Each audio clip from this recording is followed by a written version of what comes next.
Welcome my YouTube channel. Please subscribe. EFC Porto 1-0 Arsenal. Galeno stunner gives Portuguese side lead to take into Champions League last 16 return leg match reports, as Arsenal were beaten by Porto in their Champions League last 16 first leg at the Estadio do Dragão. The Gunners failed to register a shot on target, and Porto winger Galeno scored a stunning long-range finish on 94 minutes. The two sides meet again on March 12th.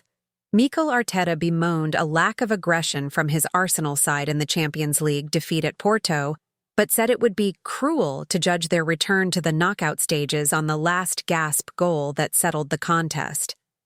Porto, third in the Portuguese Premierleague, stunned a drab Gunner side with a wonderful last-minute winner from Galeno to take a narrow advantage back to London. After scoring 11 goals in their last two Premier League games, Arsenal had an off night in Portugal and failed to register a shot on target for the first time in 2 years, and were left aghast as Galeno cut inside and hit a superb long-range effort past David Raya in the 4th minute of stoppage time. Galeno should have put Porto ahead in the first half when he missed two sitters from close range, first hitting the post, then somehow putting an even better chance from the rebound wide. Arsenal's best chances came from set pieces as William Saliba, Gabriel and Kai Havertz put efforts from dead ball situations wide. But Galeno's dramatic winner means Mikel Arteta's side will have to come from behind to progress to the quarter-finals when the second leg comes around on March 12th. We lacked threat. We lacked much more threat. More aggression was needed, especially when we had the ball in the final third, especially in the back with more purpose to help them, Arteta said to TNT Sports after the game. We will tweak a few things to attack better, especially because, to be fair, we haven't conceded much at all, but we can do better. How Arsenal stumbled in Portugal. Arsenal's young team looked nervous as the club took part in its first Champions League knockout tie since 2017, looking jittery on the ball, despite holding 70% of the first-half possession. The best chance of the opening period, by an absolute country mile, fell to eventual match winner Galeno. Francisco Conceição did brilliantly down the right and crossed for his fellow winger, who somehow struck the inside of the post from a few yards out.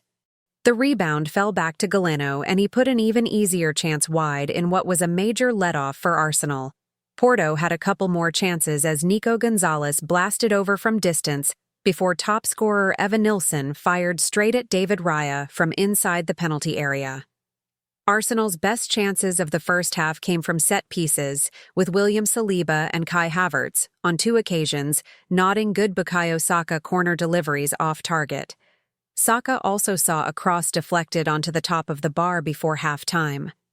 The Gunners' best opening after the break fell to Leandro Trossard, who blasted over after being found unmarked via Declan Rice's corner, but the referee blew for a foul in the penalty area, which may have ruled out any on-target shot. For a long time, the only other opportunity of the second period saw Porto midfielder Pepe beat Havertz down the right and square to Evan Nilsson.